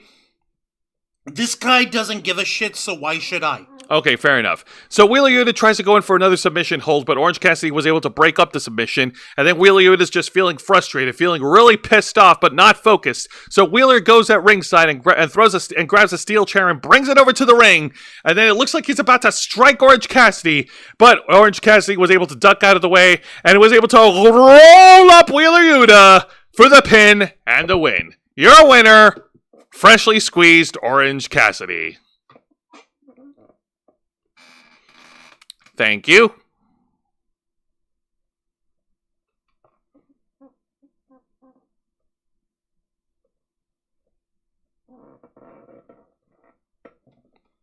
But AEW feels like we need to torture our fans more, so we bring in the whole Death Riders in, and they start doing a gang beatdown on Orange Cassidy after they duct taped Orange Cassidy so that he doesn't escape. And then everybody in the Death Riders gang who are circled around Orange Cassidy in the middle of the ring, they take their turns to get their shots in and beat the holy bejesus out of Orange Cassidy. How the fuck is anybody supposed to cheer for this man who's your number one contender? But doesn't he fight back? Doesn't Orange Cassidy try to, power out or try to break out of the duct tape or try to lay in serious punches on his would-be foe from Full Gear Jon Moxley? Doesn't he try to show everyone why he is the man who will finally take down the Death Riders and reclaim and save AEW once and for all? Haha, nope.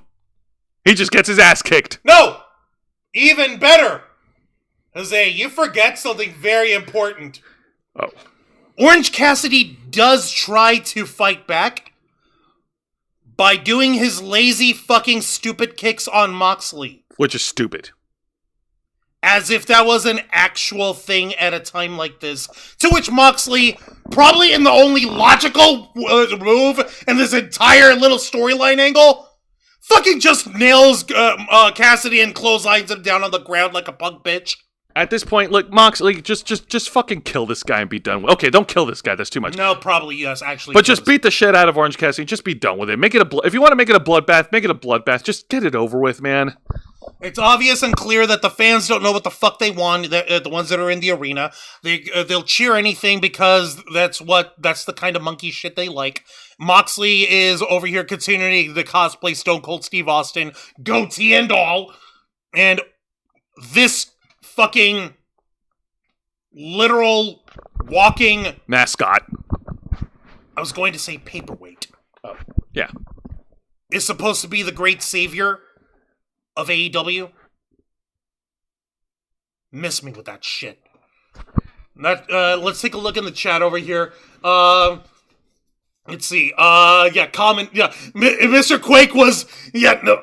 Mr. Quake was calling it the moment you were trying like crazy to dodge the fucking gag. Like, oh, they're common blonde? Oh, they're brothers, they're bros. Oh, Jose, game over, Jose. Because I fucking nailed you with the Yu-Gi-Oh line. Let's see here.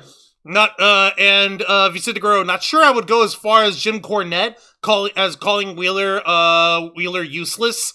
And I get the feeling from the look of her in and out of the ring, Marina Shafir would beat the fuck out of Orange Cassidy and Wheeler Yuta. She could probably do that with both arms tied behind her back and her eyes blindfolded. I have not ever got why fans pop for Orange's fake kicks. Like, it's okay if you're doing it for a comedy bit. But dude, you're in a main event picture. This is the point where you're supposed to show, actual evolution as a character. And like, okay, now's not the time for silly, goofy, like, fake kicks. Now's the time to actually try to fight back. Or now's the time to, like, fucking, if Moxley has me close to the head or, like, close to my face or whatever while I'm taped up and he's trying to talk shit, I'll fucking, like, quickly headbutt him while he's close to me face to face as, like, an F you to him. No!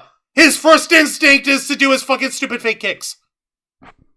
Fucking miss me with that shit. All right. Well, let's go ahead and go to a palate cleanser. We're done with AEW Dynamite, so let's go ahead and talk about this week's edition of TNA Impact. Tell me that we've got something good here. This is the go-home show before their pay-per-view event, a TNA Turning Point, tomorrow night. So, yes. That's tomorrow? Yes, tomorrow. Jesus, where is the time going? Fuck people! God! Oh, my brain, I can't handle it. I need more glitch. I know That's you. the only way I can sense time now. You barely went halfway. Go drink some glitch. Don't act like don't get a little baby on me. Go. See, I'm drinking. I'm drinking from my glitch cup. Better, Dad. Huh? You're not my real dad, Mom. Anyways, so we start things off real awesome, and we go to a one-on-one match, and this is for the TNA Knockouts World Championship, and this match is contended to sit under no disqualification.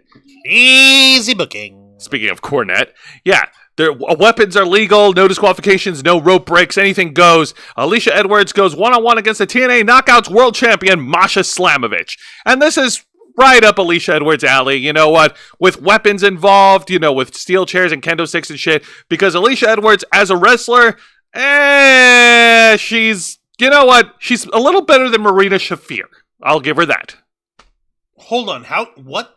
Marina Shafir is supposed to be a better wrestler, though, isn't she? She's a better fighter, but she's not a better wrestler. Have you seen her matches on AEW Dark and Ring of Honor? Jose, take a look at your question, and now ask me that again.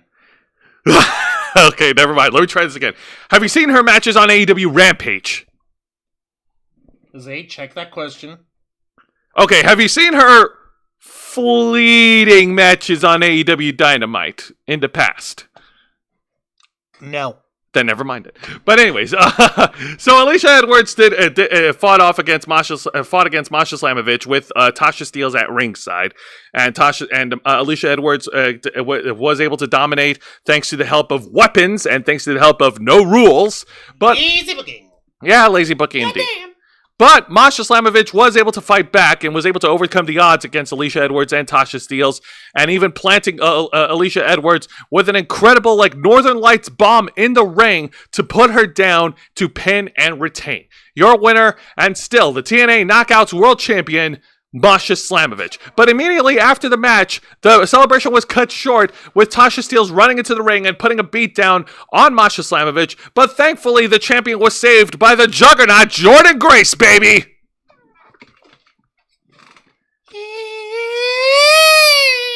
Jordynne Grace saved Masha Slamovich from the 2-on-1 assault.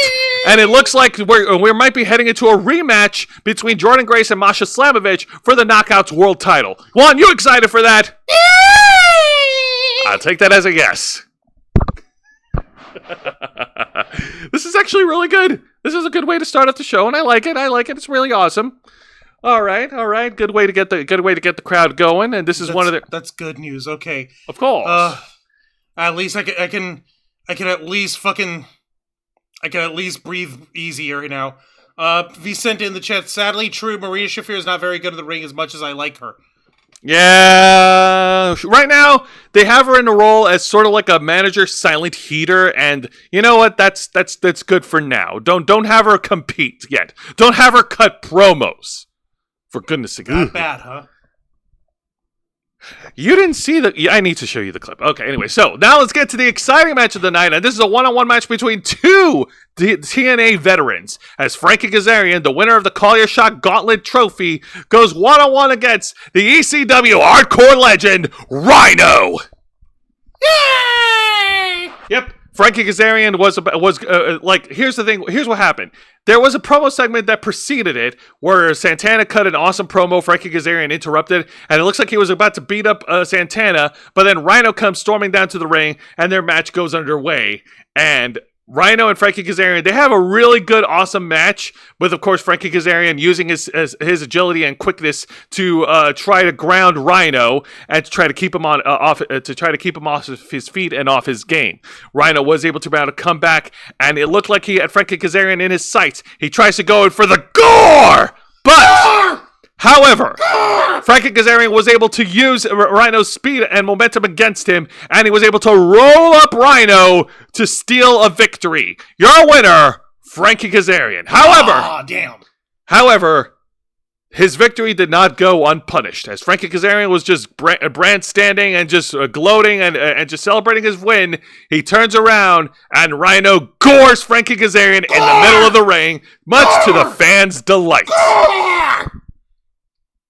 Yay! This is so much better. Oh, you can't even imagine to say.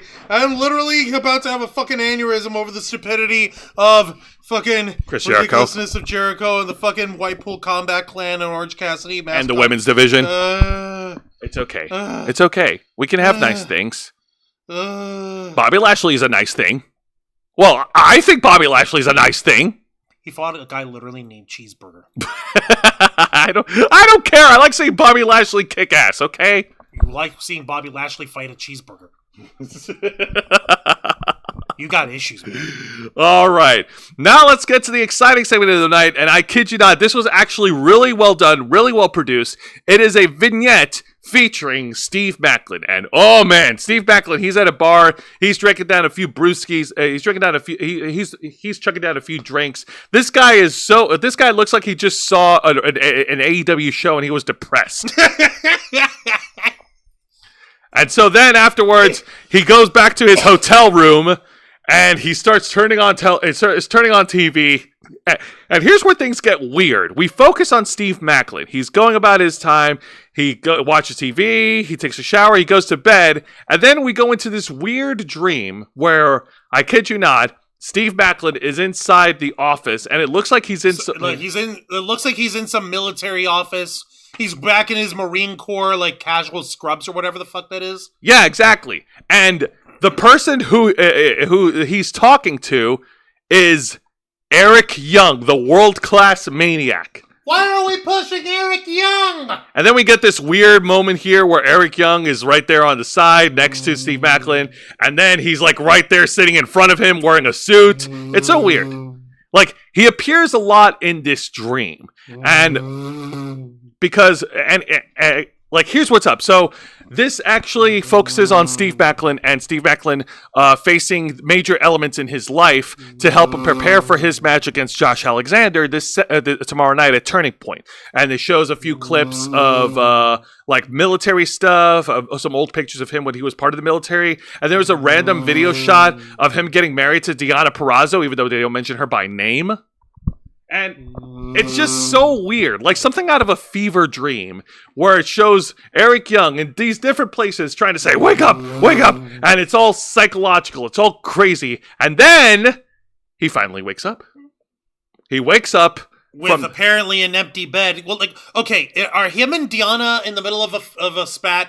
Not that I know of. Also, hold on, I just noticed something. Am I misinterpreting this image, or does it look like Steve Maclin's wearing like an earpiece? Does he have hearing issues? Maybe he listens to ASMR before going to bed. Okay, but here's the thing. When you listen to ASMR, you can do that in your bedroom without having earbuds on or something. That looks like what you would have as like a hearing aid. Does he have hearing issues? I don't think so. But and I don't know why he's in the bed alone. Like, okay, like what did you do? Did you diss Deonna Purrazzo's favorite sports team? Yeah, no, seriously. Like what's happening? Are you and Deonna in the middle of a tiff? Are you having a spat?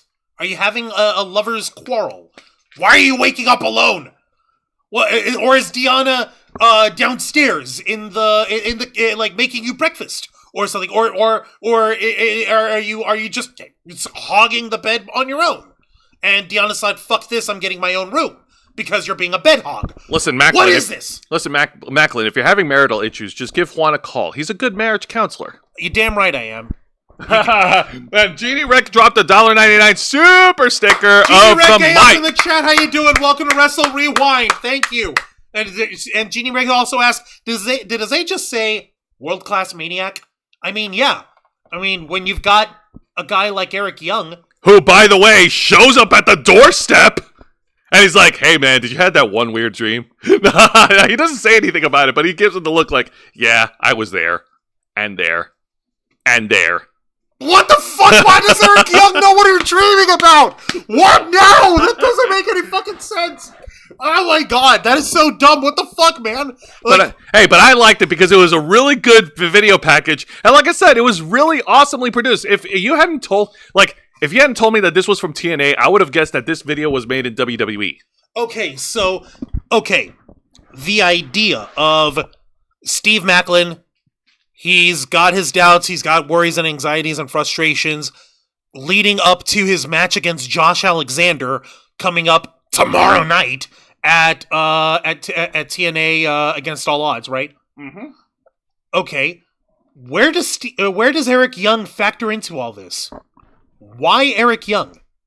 Why are we pushing Eric Young? Oh, I think I know why. Because there's some weird camaraderie between Steve Macklin and Eric Young, and they also have a common enemy. Okay, there we go. See, thank you. You kind of skipped over that part with me here. But that still doesn't change the fact that Eric Young appears everywhere in his dreams. No, you can have that. But the bit at the end of this little vignette, at this little pre-produced package, where Eric Young shows up at his door and says, I know what you were dreaming, basically. No, he doesn't say anything. He just looks at him. Oh, he just looks at him. He just looks at him. Yeah. As if to say, I know what you've been dreaming about. I think Steve Macklin's worried about the wrong guy.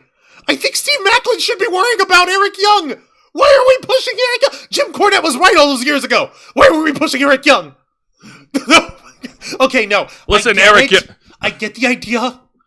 But it's just the way you describe it to me. I'm just like, what the fuck? I know. Let me look at the chat.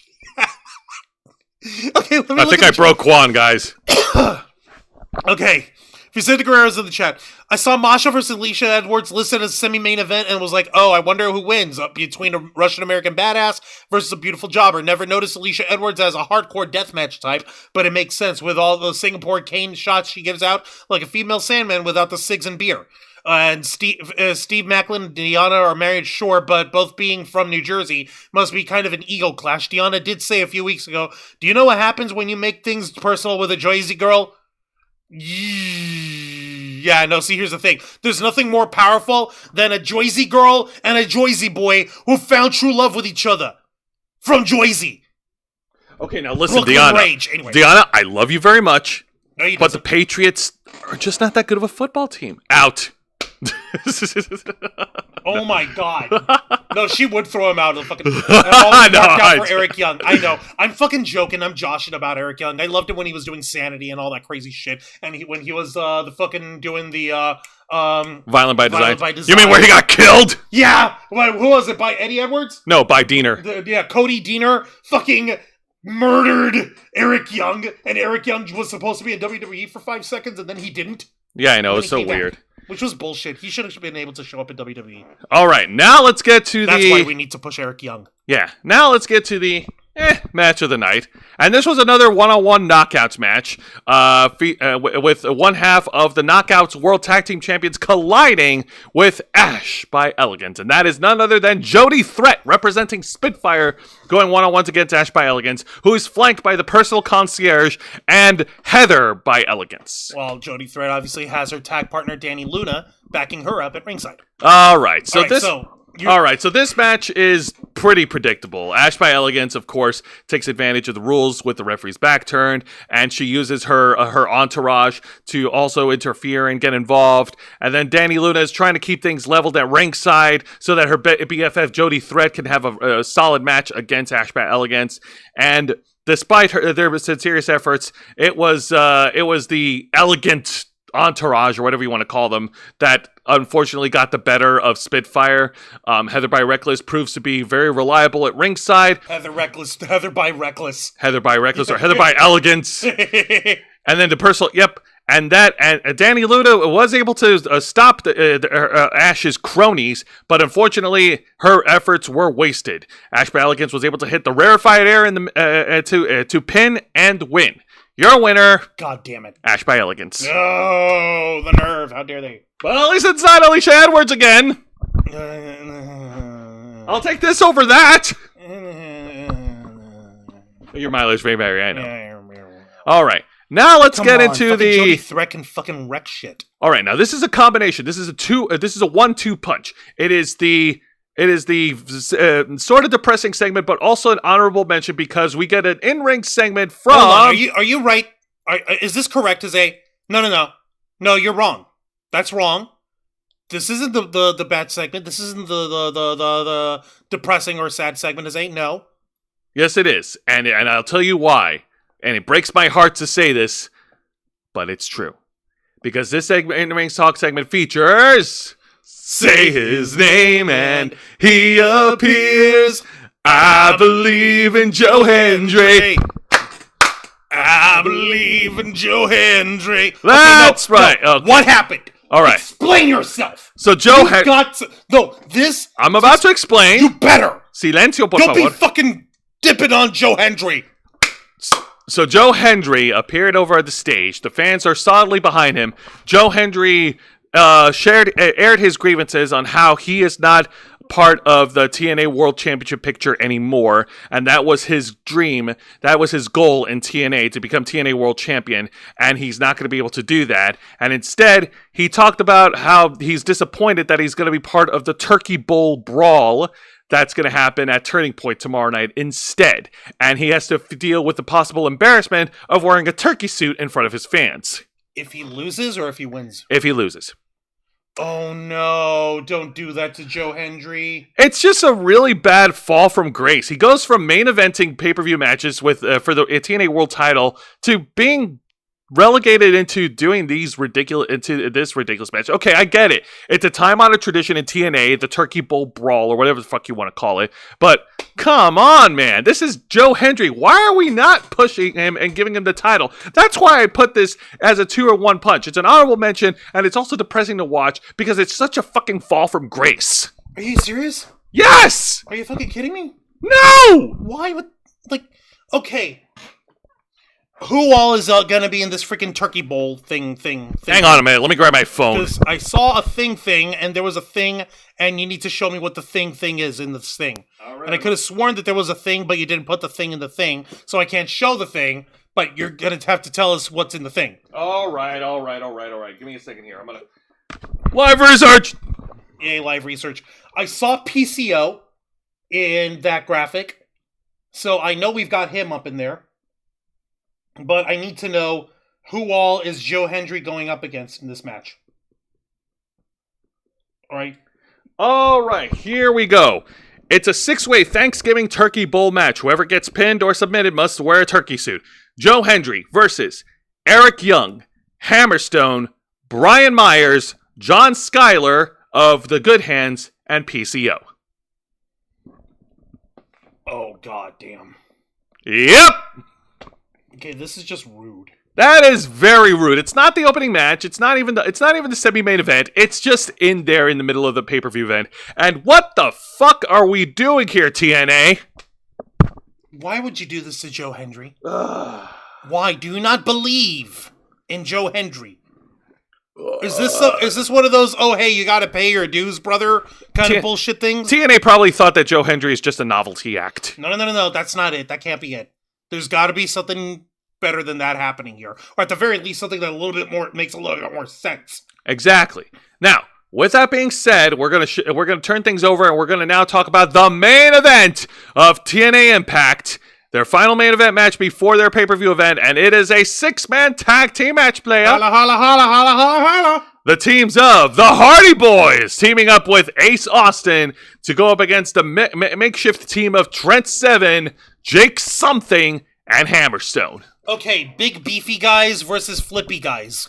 Let's see how this works out. And also, what's the face? The Hardys and Ace Austin were wearing matching face paint. Yes, they were, and it was really cool. It was kind of cool. It was all right, and of course, everyone's still like really sad and really pissed off and worried for Chris Bay's health and shit, and that's the thing. Yeah, I don't think we've addressed it here on Wrestle Rewind, but yes, Chris Bay is going to be out of action for a long time because he has suffered a broken neck at Bound for Glory, and I think we did talk about this, and yes. He's going to be out of action. TNA is doing the solid thing, and they're hosting like donations to help fund for all of his medical expenses. We here in the Ravens flock would like to wish Chris Bay a full speedy recovery.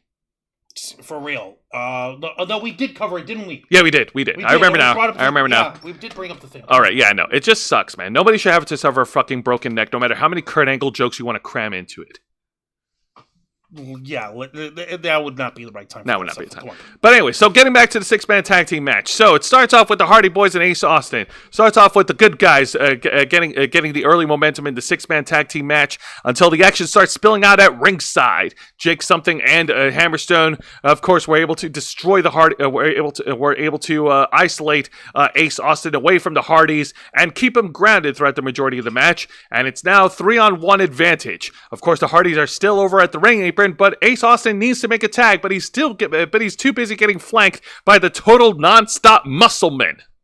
God, fuck, and this is a really sad part too, because like Jose was the one who clued me in that Trent Seven turned on Speedball Mike Bailey and causing him to get stretchered out, which wrote Mike Bailey off of TNA programming in order to show that he's going to be that he left TNA and apparently he's going to be all elite soon. And so that's going to happen. Yeah, I don't know what's more depressing: the fact that Trent Seven, with the most majestic mustache there is, turned heel, or the fact that Speedball Mike Bailey is basically going to be flippy flopping with the dumbasses. I'm so sorry, Speedball. You deserve better. Exactly. All right. So after getting punished by 3 muscled men, Ace Austin was able to fight back, and at one point he tried to go for the tag, but then Jake Something and Hammerstone were able to yank the Hardys from the ring aprons and knock them down, once again continuing the 3-on-1 assault against Ace Austin. And it wasn't until later on that Ace Austin was able to fight back and tried to get the hot tag again, and the Hardy Boys are on fire against these muscled men. Yeah, that's how we want over here. We got the flippies. We got some trademark moves. Yeah, we got great flippies. We got some great Hardy hallmark moves in the match. And we even at one point we got a simultaneous twist of fates in the middle of the ring. Yes, it was stereo twist of fates. Who was it? Matt and Jeff, or was it Matt and Jeff and Ace Austin? I think. Yeah. Oh, okay. So it wasn't stereo. It was three. It was a 3-way fucking. Twist of Fate. Yeah. But, of course, the heels were able to kick out after 2, and the fans were all chanting for Jeff Hardy to go up to the top rope and hit the Swanton Bomb, baby! Yay! But there were a lot of false stops on there because what's-his-face was, what was it? Hammerstone was trying to knock Jeff Hardy down for a minute. Yeah. But then Matt Hardy and Ace Austin cleared the guys out. They cleared the guys out, but unfortunately that left Jeff Hardy defenseless. And Trent Seven, the newly turned mustached heel, took advantage of a dazed Jeff Hardy and hit him with the burning hammer to pin and win. No! Your winners, Trent Seven, Jake Something, and Hammerstone. No! God damn it. It sucks. God fucking damn it. Oh, in the man. chat, it was fun. If he said to saying, it was funny seeing Ace Austin wearing the face paint. Matt Hardy has not done this either. Jeff does it a lot. Shit, Mike Bailey going to AEW sucks for TNA. Really? No, not like AEW signed so many wrestlers that Tony Khan needed a second federation in Ring of Honor for them. Yeah, no, like, he's spoiled. He's a spoiled little brat, and he just bought Mike Bailey. Like, Mike Bailey, come on, man. Why didn't you go for greener pastures and go for the WWE? At least there you have an in where you could still flip around and be paid worth your weight in gold and not have to fucking lower your Exactly, dude. That guy would have been amazing on NXT. No, you'd have to give him the straight up SmackDown treatment or Raw treatment for him because Speedball Mike Bailey's got what it takes. Okay, fair enough. All right. Anyways, Juan, ring the bell. Don't mind if I do. All right, so as far as go home shows go for TNA Impact, this was done pretty solid. A great opener match for the Knockouts World Title. Masha Slamovich, of course, getting the win in the no disqualification match was the right call, and it definitely sets up for a rematch with Jordan Grace. The main event match was also pretty fun. I hate that the muscled heels won, but I'm still a fan of Hammerstone, so I'm kind of a little biased against the Hardys, just a little. Everything else was also pretty solid. Rhino, even though he didn't get the win, he got the gore at the end of the day, and he got the last laugh against Kazarian. I'm very disappointed in what TNA is doing with Joe Hendry. I think that this must be some form of punishment or something. I don't know what's going on, but Joe Hendry does not deserve to be in the Turkey Bowl, okay? He deserves to be in the TNA World Title discussion. And as far as everything else goes, like, everything else was pretty good. The video package with Steve Macklin was very weird and very trippy, but I'd be lying if I said that I didn't enjoy it. Like, I did see part of it, Jose, and yeah, it was silly, but it was well made. Yeah, exactly. It was well produced silliness. Now, this week's edition of AEW Dynamite, I'm going to be honest with you, the in-ring debut of Bobby Lashley and Darby Allin versus Claudio Castagnoli is doing a lot of the heavy lifting, and so is the MJF promo where he took a shot, all the pun intended, on Roderick Strong's parents. That's doing a lot of heavy lifting because everything else on that show sucked. And by sucked, I mean the women's division is, of course, like, do I need to say more? No, I don't. And of course, the contract signing segment with Chris Jericho versus Tomohiro Ishii. What a waste of TV time! What a waste of time! Period. I fucking hated it. And that's just depressing, dog. And of course, the main event with Orange Cassidy and Wheeler Yuta, and Orange Cassidy. Oh yeah, fans are certainly going to get behind him. They do, which is the suppressing part. And I'm sorry to say, but the folks who unironically are saying like, oh yeah, no, because Mike Bailey, no, because Orange Cassidy is such a great wrestler, that's why he should definitely be a world champion picture. Like, you guys don't fucking get it. He could be the best wrestler on the planet. But if you couple that with an idiot gimmick, like Orange Cassidy has got, without showing any of the fucking growth that it takes to measure up to going up against any sort of challenge for a championship, it's just an idiot. Fucking when Orange Cassidy was nonstop defending the international championship. At least they told a story. No, at least that, with him being all like, oh, I'm bandaged up and I'm beaten up, but damn it, I love the sport so much and I'm going to keep defending the title week in and week out. That was surprisingly more logical than this shit. Exactly. I mean, if you present it this way, it's going to come across this way. So, nothing that Orange Cassidy does screams main event champion. No, not a damn thing. And of course, this week's edition of WWE NXT was pretty fucking awesome. Nathan Frazier getting an incredible victory in his opening match. Some great women's action on NXT with, of course, Stephanie Vaquer taking on Jada Parker. And the main event match of Andre Chase versus Ridge Holland, even though it really, really kicked our hearts in the asses, it was still a very good main event to watch. And man, I'm trying really hard not to cry again because, damn, it's so sad. Goodbye, my friends. It's not the end. But it feels like the end.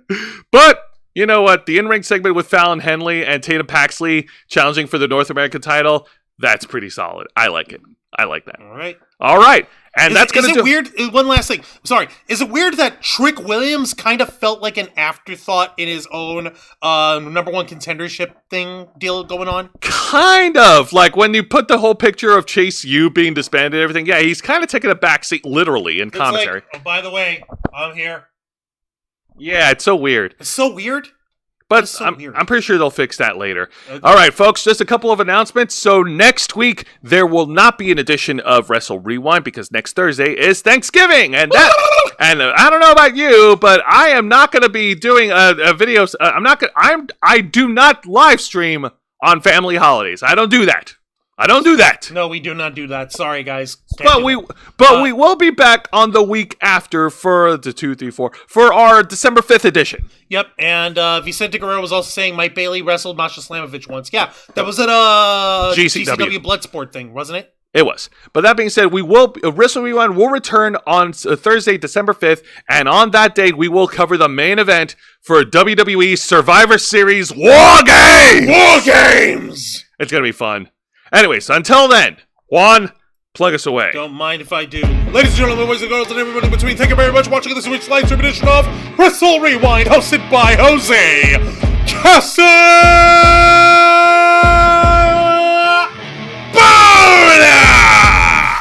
as he reviews for you the best and the worst of 3 of the most exciting professional wrestling programs in North America today: WWE's NXT, AEW Dynamite, and TNA Impact. Step into the ring every Thursday night at 10 p.m. Eastern Time, simulcasting on YouTube and Kick.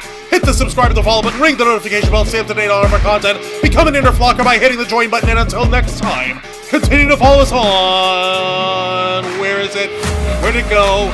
Facebook.com/TheRavensFlock, Twitter.com/RavensFlock13, Instagram.com/TheRavensFlockOnline, Kick.com/TheRavensFlock, and of course, remember to hit the subscribe button and ring the tiny little notification bell right here on our flagship platform, YouTube.com/TheRavensFlock, humble home of the Black Files, Los Amigos Play, Wrestle Rewind, and The Ravensflock. All right, folks, thank you very much for tuning in to another exciting live edition of Wrestle Rewind. For Mr. Juan Arouse, I'm Jose Casabona, and this is Wrestling